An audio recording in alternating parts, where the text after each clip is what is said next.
हरे कृष्णा। दोस्तों, क्या आप जानते हैं भगवान श्री कृष्ण ने कौन सी नगरी बसाई थी? जी हाँ, द्वारका, जिसे हम द्वारकाधीश के नाम से जानते हैं। तो आज जानते हैं द्वारकाधीश के बारे में। द्वारका एक ऐसी नगरी है जिसे भगवान श्री कृष्ण ने बसाया था। भारत में 7 ऐसे प्राचीन नगर हैं जिनमें से एक है द्वारका। बाकी 6 नगर हैं मथुरा, हरिद्वार, अवंतिका, काशी, कांचीपुरम और अयोध्या। कुछ लोग द्वारका को अन्य नाम से भी जानते हैं, जैसे कि द्वारकावती, कुशस्थली, अनार्तक, ओखमंडल, गोमती द्वारका, चक्रतीर्थ, अनंतद्वीप, वाणीदुर्ग। ऐसे नामों से द्वारका को जाना जाता है। इस शहर में बहुत लंबी दीवारें थी और लंबी दीवारों में कई द्वार थे। कई द्वार होने की वजह से इस शहर का नाम द्वारका पड़ा। परंतु अब सवाल यह उठता है कि भगवान श्री कृष्ण के इस धराधाम को छोड़कर जाने पर द्वारका नगरी पानी में क्यों डूब गई?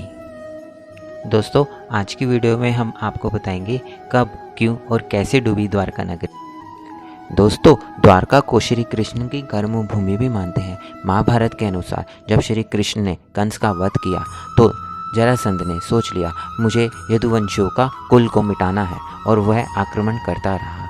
और जब उसको मौका मिलता वह आक्रमण करता रहा। जब जरासंध ने यादवों पर अत्याचार ज़्यादा होने लगे तो श्री कृष्ण ने निर्णय लिया कि मथुरा को अब छोड़ देना चाहिए। तब वह मथुरा छोड़कर चले गए और उन्होंने द्वारका नगरी बसाई। श्री कृष्ण आराम से वहाँ द्वारका नगरी में रहने लगे। समय बीतता गया। 36 वर्ष उन्होंने वहाँ पर राज किया। पुराणिक कथाओं के अनुसार द्वारका को समुद्र में समाने की 2 कारण मिलते हैं। पहला है माता गंधारी द्वारा श्री कृष्ण को दिया गया श्राप, और दूसरा ऋषियों द्वारा श्री कृष्ण पुत्र को सांप को दिया गया श्राप।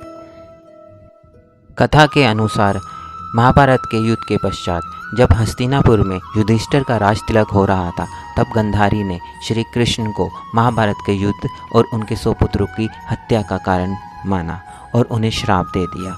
उन्होंने कहा, जिस प्रकार हम कौरवों का वंश खत्म हुआ है, उसी प्रकार तुम यदुवंशियों का भी कुल खत्म हो जाएगा।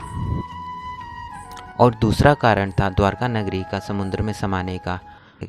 द्वारका में 36 साल बाद अलग अलग तरह से अपशगुन होने लगे। तब एक दिन विश्वामित्र, नारद और आदि वहां आए। वहां यादव कुल के नवयुवकों ने ऋषि के साथ प्रयास करने का सोचा।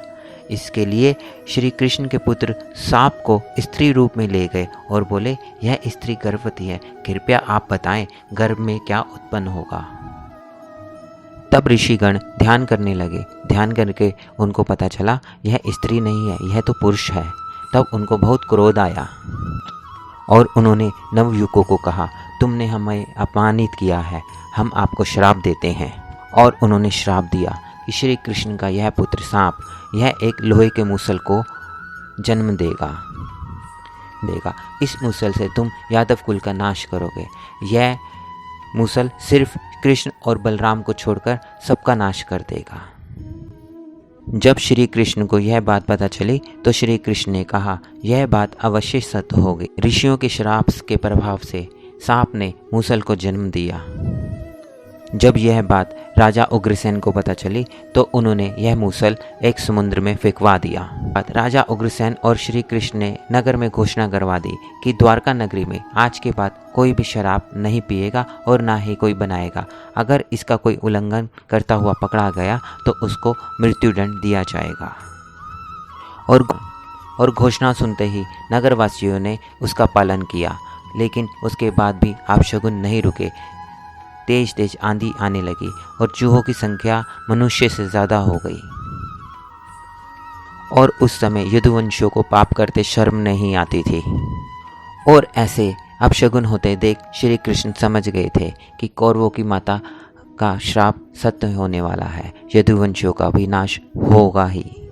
उन्होंने देखा इस समय वैसा ही योग बन रहा है जैसे कि महाभारत काल में बना था। फिर श्री कृष्ण ने यादवों को तीर्थ पर जाने की आज्ञा दी और उन्होंने आज्ञा का पालन किया। उन्होंने समुद्र किनारे प्रभास तीर्थ पर आकर निवास करने लगे। प्रभास तीर्थ में रहते हुए सात्विकी ने एक दिन आवेश में आकर कृतवर्मा का उपवास उड़ाया और अनादर कर दिया। कृतवर्मा ने भी ऐसे शब्द बोले कि जिससे कि सात्विकी को क्रोध आ गया और उसने कृतवर्मा का वध कर दिया। और यह देख अधुवंशियों ने सात्विकी पर हमला कर दिया। सात्विकी को अकेला देख श्री कृष्ण के पुत्र प्रद्युम्न को बचाने के लिए दौड़े।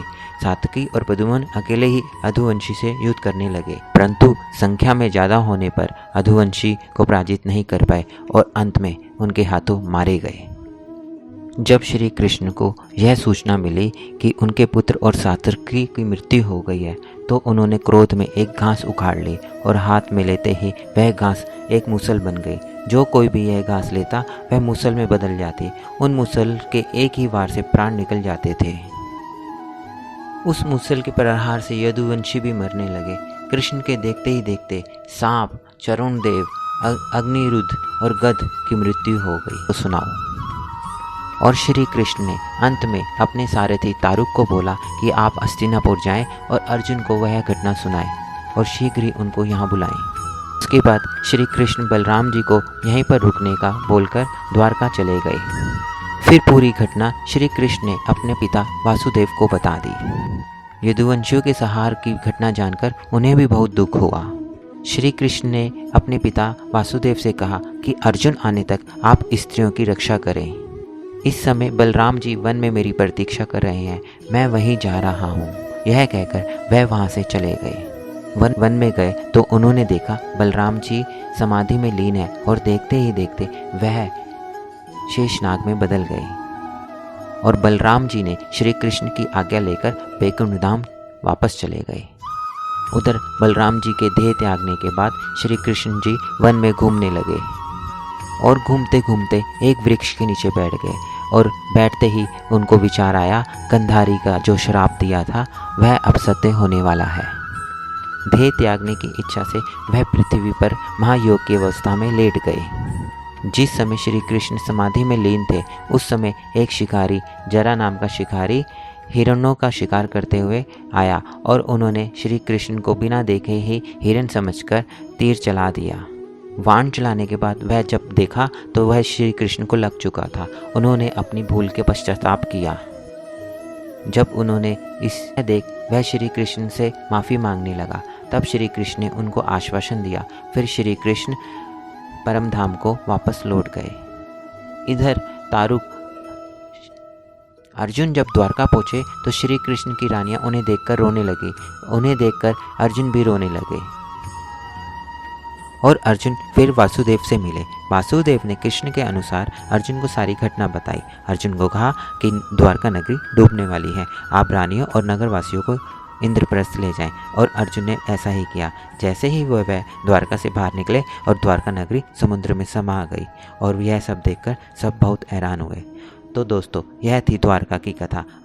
दोस्तों, आपको यह कथा पसंद आई तो प्लीज़ हमें सपोर्ट कीजिए, हमारा चैनल सब्सक्राइब कीजिए, लाइक कीजिए, शेयर